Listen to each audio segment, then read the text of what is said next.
야, 주말에 엄마 집에 내려올 거지? 이 오빠가 드디어 장가 간다고 하는데 너도 내려와서 예비새 언니한테 인사해야지. 예비새 언니? 참나? 그거야 오빠 결혼식장 들어가기 전까지는 아직 모르는 일이지. 나는 이번 주말에 못 내려가. 이번에는 일단 부모님한테만 인사드려. 아니, 그래도 처음으로 큰맘 먹고 인사하러 오는데 가족들이 다 모여 있어야지. 넌 뭐가 그렇게 맨날 바쁜데? 나도 주말에 남자친구랑 약속 있다고. 예전부터 어렵게 예약해놓은 거라 어쩔 수가 없다. 미안. 근데 어차피 그 언니도 서울에서 회사 다닌다면서? 그럼 나중에 금요일 저녁이나 퇴근하고 만나면 되겠네. 굳이 엄마 집에서 만나야 하는 이유는 없잖아. 야, 옛날에는 내려오라고 하면 군말 없이 내려오더니 이제는 많이 컸다. 하남에 집을 사더니 이젠 시골은 내려가기도 싫다 이거야? 뭔 소리야. 여기서 집 이야기가 왜 나와? 내가 선약이 있어서 못 간다고 얘기했잖아. 어차피 오빠나 그 언니나 다 경기도 살고 직장도 서울인데 그냥 다음에 시간 내서 한번 보면 되는 거지. 꼭 이번에 다 같이 봐야 하는 법이라도 있어? 농담 한 번 한 걸 가지고 왜 이렇게 발끈해? 아니, 내가 아니라 엄마가 너한테 할 이야기가 있는 것 같더라고. 이번에 내려오면 이야기할 것 같았는데 너가 나중에 따로 연락 한번 해봐. 엄마가? 엄마가 나한테 무슨 할 말이 있지? 나야 모르지. 아무튼 그럼 너는 다음에 한번 보자. 알겠어. 오빠가 날짜 잡아서 연락 줘. 서울에서 직장 생활하는 31살의 여자입니다. 원래 재테크 하는 걸 좋아하고 악착같이 돈을 모아서 이미 3년 전에 회사 근처 오피스텔을 구입했었어요. 회사에서 걸어서 10분 거리라 정말 마음에 들었지만 만나던 남자친구와 결혼 이야기도 조금씩 나오고 주변에 시집간 친구들을 보니까 경기도에 아파트를 사는 것도 괜찮아 보였습니다. 오피스텔이 제가 샀을 때 가격에 비해서 2억 정도 오르기도 했고 그 사이에 모아놓은 돈과 나머지는 대출을 받아서 작년에 하남 아파트를 구입했습니다. 신축 아파트는 전혀 아니고 위치도 중심지에서는 약간 벗어나 있지만 근처에 초등학교도 있어서 결혼하고 아이 낳고 살기에는 전혀 부족함이 없겠더라고요. 6억 5천 주고 샀는데 대출을 2억 5천 받았고 남자친구가 결혼할 때 부모님에게 지원을 좀 받아서 대출을 싹 갚고 들어오기로 했습니다. 올가을쯤 결혼해서 살면 되겠다 생각하고 있었는데 친오빠가 먼저 선수를 치더라고요. 3살 차이에 저희 오빠는 20대 시절 통째로 부모님 돈만 흥청망청 쓰며 놀다가 보냈어요. 지금은 운이 좋게도 그럭저럭 괜찮은 회사에 취직해서 일을 하고 있지만 여전히 노는 걸 좋아하고 취직하자마자 차도 한 대 뽑아서 모아놓은 돈이 거의 없을 것 같았습니다. 그래도 장가 간다고 여자친구를 데려왔다는 걸 보니 뭔가 믿는 구석이 있겠거니 생각을 하고 있었는데 제 부모님한테 말도 안 되는 이야기를 듣게 되었죠. 엄마, 나한테 뭐 할 말이 있다고? 주말에 못 내려갈 것 같아서. 무슨 말인데? 지금 해. 주말에 왜 못 내려와? 너희 오빠가 결혼하겠다고 여자친구 데리고 내려올 텐데. 알아. 근데 내가 이번 주말에는 선약이 있어서. 어차피 오빠네는 나중에 서울에서 만나면 되잖아. 그래도 정식으로 인사할 때 같이 보면 좋은데. 너는 맨날 뭐가 그렇게 바쁘니? 아무튼 그게 중요한 건 아니니까. 너네 오빠가 올 봄에 결혼하고 싶대. 그래, 좀 빠듯하지 않아? 예식장 예약하기도 쉽지 않을 텐데. 아, 근데 엄마 있잖아. 나도 남자친구랑 올가을에 결혼을. 이미 속도 위반으로 뱃속에 아이가 있다는데 어떡하니? 신부 입장할 때 배 불러오면 안 되니까 빠르게 날짜 잡고 결혼시켜야지. 뭐? 임신했다고? 나한테는 그런 말 없었는데. 모르겠다 나도. 아이가 생겼다고 하니까 일단 빨리 결혼은 시켜야 할 것 같아. 아, 나도 올가을에 남자친구랑 결혼할 생각이었는데. 한 번에 다 가면 정신 사나워. 너는 내년이나 내후년에 가도 되니까 천천히 생각해라. 엄마, 내 나이가 몇인 줄 알아? 그렇게 미루다가 남자친구랑 헤어지면 평생 노처녀로 살아야 할지도 몰라. 걱정도 팔자다. 요즘에 30살 넘어도 잘만 시집 가더라. 아무튼 너희 오빠 장가 보내야 하는데 걔가 모아둔 돈도 없고 당장 들어가서 살 집이 없어서 걱정이야.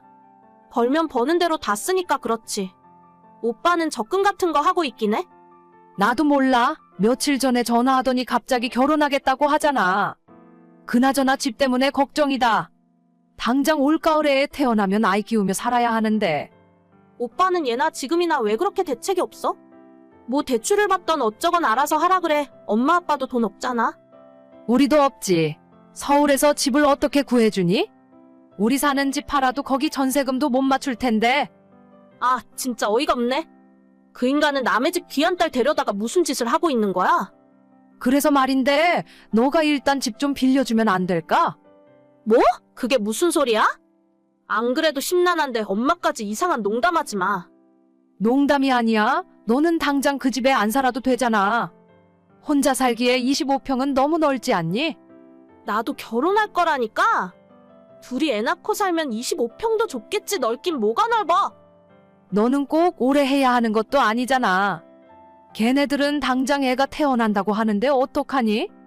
일단 결혼시키고 너네 집에서 한 2년 정도 살다 보면 그 이후에는 돈 모아서 따로 집 얻어 나가라고 하면 돼. 너는 그때 결혼하면 되잖아. 엄마, 진짜 자꾸 무슨 헛소리를 하는 거야? 오빠가 지 인생 등신같이 살았는데 그걸 왜 내가 책임져? 길바닥에 나앉든 둘이 손잡고 고시원에 들어가든 맘대로 하라 그래. 지금까지도 한 푼 못 모아놓은 인간이 결혼하고 애 낳는다고 해서 어떻게 돈을 모아?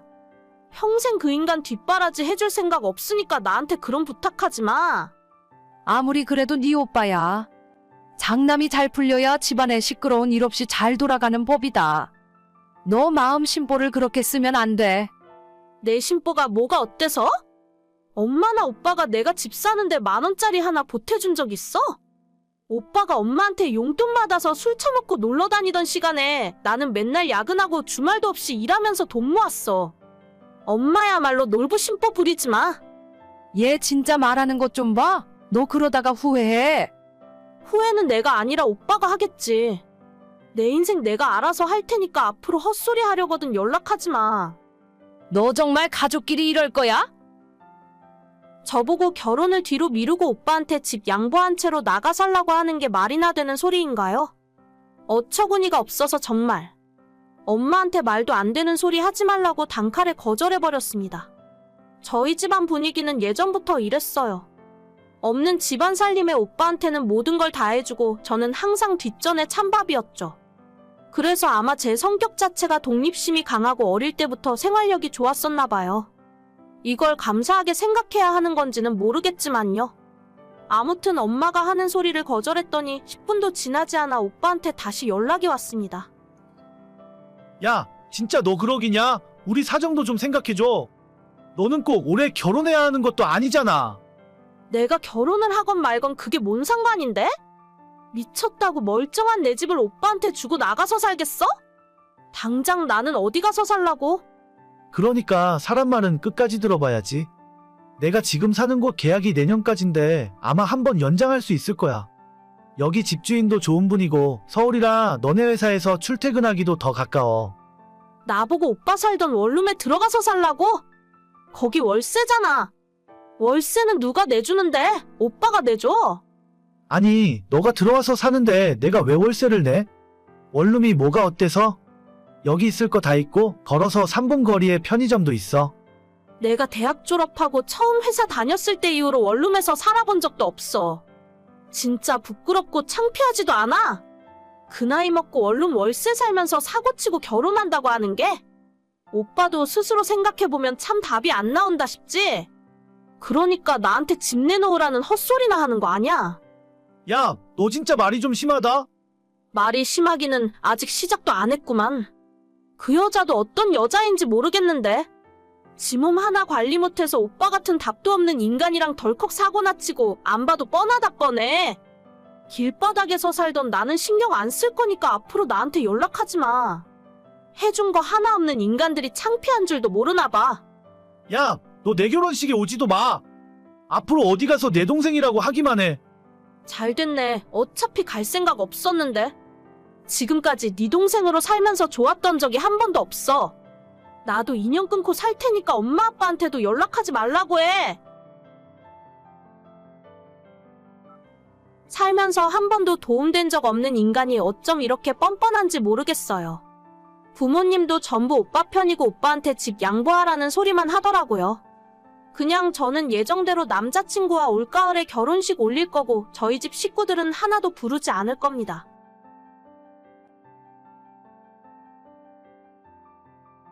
아가씨, 우리 애 작아서 못 입게 된 옷이랑 새 옷도 2벌 사서 보냈어요.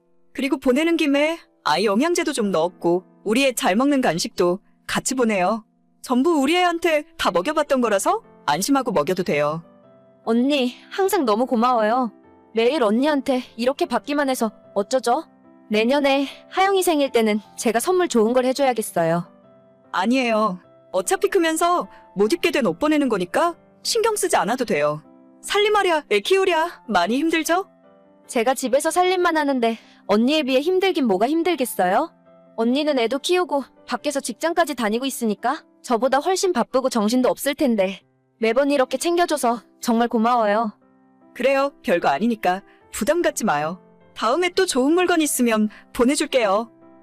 저는 7살 딸아이 키우고 있는 30대 후반의 워킹맘입니다. 그리고 신우는 저보다 3년 늦게 결혼했고 5살 딸아이를 키우고 있어요. 평범하게 맞벌이하며 부족함 없이 살고 있는 저희와는 다르게 신우는 신혼 초부터 지금까지 결혼 생활에 굴곡이 많더라고요. 하는 일마다 다 안 되고 신우 남편 장사하던 것도 아이 태어나고 얼마 못 가서 망해버리고 신우는 결혼 전부터 멀쩡히 다니던 회사가 한순간에 망해서 문 닫는 일도 생겼어요. 옆에서 그 모습 보면서 참 안 됐다 싶기도 하고 짠한 마음에 도와줘야겠다는 생각도 들더라고요. 결국 같이 비슷한 또래 딸 키우는 입장에서 조금씩 챙겨주기 시작했습니다. 언니, 나 너무 힘들어요. 집에서 애만 보는데도 가끔은 답답하고 화가 나서 미치겠어. 언니는 어떻게 애 키우면서 집안일도 하고 나가서 직장 생활까지 한 거예요? 그때도 좀 힘들긴 한데 그래도 시간 좀 지나면 괜찮아요. 너무 집에만 있다 보면 더 스트레스 받고 우울하니까 산책도 좀 하고 밖으로 나가봐요. 방금 엄마한테 전화했더니 애 키우는 거 다 그렇다면서 징징대지 말라고 하던데 진짜 이런 말 해주는 사람은 언니밖에 없다. 아이 키우다가 힘든 거 있으면 언제든지 이야기해요. 같이 딸 키우는 처지에 도와줄 수 있는 건 언제든지 도와줄 테니까. 언니 진짜 고마워요. 저번에 보내준 아이 옷도 너무 예쁘고 잘 맞더라고요. 다음에 또 모아서 보내줄게요. 스트레스 받지 말고 항상 좋은 일만 생각해봐요. 비슷한 처지의 신우가 마치 제 친동생처럼 느껴졌습니다. 측은한 마음에 잘해주고 싶었고 시키지 않아도 그때그때 필요할 것 같은 물건들을 사서 택배로 보내줬습니다. 시댁에 착한 며느리, 착한 새언니 소리를 듣고 싶어서 그런 건 아니었고 신우랑 제가 겨우 2살 차이밖에 안 나고 똑같이 딸을 키우고 있다 보니 동질감이 생겼나 봐요. 신우도 처음엔 그렇게 제가 물건 보내주면 고마워하고 미안해하는 모습을 보였었는데 시간이 지날수록 점점 당연하게 생각하고 얼굴에 철판을 깔았는지 뻔뻔해지더라고요. 언니 이번에 여름 옷 좀 보내줘요. 작년에 입혔던 여름 옷이 사이즈가 잘 안 맞아요. 벌써 날이 이렇게 더운데 아이 입혀서 나갈 옷이 없어서 급해요. 여름 옷이요? 이번에는 별로 보낼 만한 것이 없는데 이따 퇴근하고 집에 가면 옷장을 한번 뒤져봐야 할 것 같아요. 작년에 하영이 입던 하얀 원피스 있잖아요. 그거 이쁘던데? 하영이는 커서 이제 안 맞죠? 우리 애가 피부도 하얀색이라 더 잘 어울릴 것 같지 않아요? 아예 못 입을 것 같은 촌스러운 것만 보내지 말고 예쁜 걸로 골라서 주세요. 저번 택배에는 유행 다 지나서 막상 입힐 것도 없더라고요. 하얀 원피스 그거 우리 애도 아직 입는 옷이에요. 사이즈 작은 다른 거 있는지 이따 집에 가서 한번 확인해볼게요. 그리고 솔직히 말해서 애들 옷에 유행이 어디 있어요? 그냥 작아져서 못 입는 옷 보내는 건데. 그러면 다른 거 안 보내도 되니까 그 하얀 원피스만 보내요. 다음 주말에 어린이집 엄마들이랑 같이 키즈카페 갈 거라서요. 알겠죠? 내일 엄마가 언니네 집 들렀다가 우리 집에 온다고 하던데 그때 엄마 편으로 꼭 보내줘야 해요. 처음엔 호의로 시작해서 도와주게 되었는데 시간이 흐를수록 점점 더 대범하게 큰 걸 요구하고 나중에는 본인이 갖고 싶은 물건을 콕 집어 달라고 이야기하더라고요. 받았다고 고맙다는 말 한마디 없고 매달 한 번씩 뭘 달라 소리만 하기 때문에 이젠 신호 연락 받는 것 자체가 스트레스였습니다. 옆에서 보고 있던 남편도 처음엔 동생 사정이 딱하다고 불쌍해하더니 요즘 들어서는 자기 동생이 싸가지가 없다면서 아무것도 해주지 말라고 하더군요. 유행이 지났네 어쩌네 투덜거려도 어찌나 제가 주는 옷을 잘 입히는지 아이 사진 찍어서 시댁 단톡방에 올라올 때는 항상 제가 보내준 옷만 입고 있더라고요. 그렇게 신경 많이 쓰고 없어도 좋은 거 선물해 주려고 노력했는데 이제 와서 고맙다는 소리 하나 못 듣고 신호한테 호구 취급이나 당하고 있으니 저도 이젠 해주기 싫더라고요. 언니, 하영이 작년에 입히던 여름 옷 좀 싹 다 보내주세요. 저번에 제가 말한 하영 원피스 그거 왜 안 보내셨어요? 하영 원피스 그거 우리 딸 입히면 진짜 이쁠 것 같은데? 대체 지금 무슨 소리예요? 하얀 원피스는 지금도 잘 입히고 있어서 못 보내드려요. 그리고 제가 확인해보니 이제 작아서 못 입히는 옷은 없더라고요. 얼마 전에 옷장 정리하다가 중고로 다 팔아버렸거든요. 네? 뭐라고요? 아니 그걸 왜 팔아요? 우리 딸은 올여름에 뭐 입히라는 거예요? 나 갑자기 언니한테 서운해지려고 그러네. 제가 아이 옷 보내줘도 아가씨가 별말도 없길래 이젠 안 좋아하는 줄 알고 다 팔아버렸죠. 전부 백화점 옷이라 그런지 생각보다 비싸게 팔리던데요? 앞으로는 그냥 중고로 동네 아줌마들한테 팔아버릴 생각이에요. 아니 올해는 우리 애 입히려고 기다리고 있었는데 그걸 저한테 상의도 없이 언니 마음대로 팔아버리는 게 어디 있어요? 날도 더워 죽겠는데 애는 입힐 옷도 없고 진짜 미치겠네? 앞으로도 전부 중고로 팔아버릴 거니까 괜히 택배 기다리지 말고 아이 옷 정도는 직접 사다가 입히세요. 갑자기 이러면 내가 무슨 돈이 있어서 옷을 사 입혀요? 그러지 말고 일단 몇 발만 보내봐요. 언니, 내 말 듣고 있어요? 언니! 신호가 꼴도 보기 싫어서 카톡에 대답도 안 하고 뒤이어 걸려오는 전화도 받지 않았어요. 남편도 제 이야기를 듣더니 이번 기회에 신호의 거지 같은 버릇 좀 고쳐야 한다면서 잘하고 있다고 앞으론 절대 공짜로 아무것도 해주지 말라고 하네요. 처음에는 제가 좋아서 시작한 일이지만 고마운 줄 모르고 당연하게 생각하는 신호에게 더 이상 아무것도 해줄 생각이 없었습니다. 제가 신호의 연락을 다 피하고 모르는 척 했더니 며칠 후에 시어머니한테 연락이 오더라고요. 어머마, 그래도 가족인데 웬만하면 서로 싸우지 말고 잘 지내야지. 애기 옷 같은 건 원래 친척 형제들끼리 서로서로 물려 입는 거야. 야박하게 중고로 팔아봐야 얼마나 받는다고 그걸 낼름 팔아버리고 그러니? 어머님, 돈이 중요한 게 아니라 저도 얼마 전까지는 좋은 마음으로 보내줬는데 아가씨가 고맙단 말은커녕 이상한 소리를 하니까 이젠 안 하려고요. 이건 이쁘다, 저건 안 이쁘다, 유행 지난 옷 보내지 말라는 소리 들으면 세상 어느 누가 나눠주고 싶겠어요? 그래도 그렇지. 걔가 너를 얼마나 따르고 좋아했는데 너가 그러면 안 된다. 형편에 여유 있는 너희가 양보하고 동생한테 도와주면서 살아야지. 저도 지금까지 좋은 마음으로 그러려고 했는데 이젠 더 이상 못하겠어요. 아무리 어머님 부탁이라도 안 하고 싶어요. 으이고, 너도 참 속 좁다 속 좁아. 시모가 아무리 뭐라 하더라도 아무것도 보내지 않을 거예요. 신우는 기분이 단단히 상했는지 저랑 남편에게 연락 한 번 한 적 없네요. 그러거나 말거나 어차피 서로 사는 지역도 다르고 1년에 한두 번 얼굴 보는 것이 전부라서 앞으로도 그냥 없는 사람처럼 생각하려고요. 작아서 입히지도 못하는 아이 옷을 신우에게 선물로 주면서 고맙다는 말 듣고 답례 받으려고 시작한 것도 아니에요. 그래도 사람이 누군가에게 도움을 받으면 당연히 고맙다 하고 한편으론 조금이라도 미안한 마음을 가져야 정상이라 생각하는데 너무 뻔뻔한 신우의 태도가 당황스럽기까지 하더라고요. 마치 저한테 맡겨놓은 물건을 돌려달라는 줄 알았어요.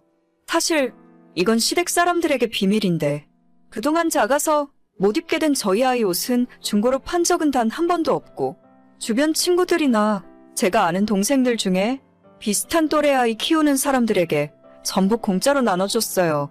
그 사람들은 가족도 아니고 따지고 보면 남인데 다들 한결같이 선물 받으면 고맙다 말하고 저한테 식사나 커피라도 사주거나 우리 아이 장난감이라도 선물해 주더라고요.